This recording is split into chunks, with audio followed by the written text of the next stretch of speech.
Welcome to Burlap Teachers. Enjoy the video. In this video, I will explain how to play Clash Royale.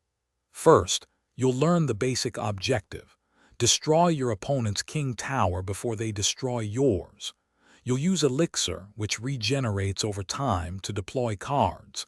These cards represent troops, spells, or buildings, each with unique abilities to help you win battles. Next, let's talk about building an effective deck. You'll select 8 cards to take into battle. Aim for a balanced elixir cost, typically between 3, 0 and 4, 5, to ensure you can play cards consistently.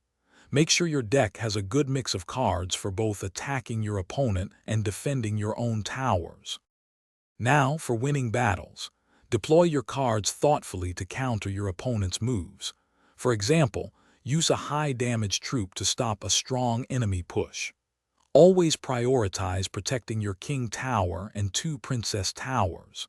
Spells are excellent for supporting your troops or delivering direct damage to enemy towers when needed. Finally, here are some advanced tips to elevate your game. Practice precise card placements to maximize their effectiveness, whether defending or launching an attack. Understanding how different cards interact and synergize is crucial for creating powerful combinations. Joining a clan also helps, allowing you to request cards and practice with friendly battles. Thanks for watching. Consider subscribing if this video helped you.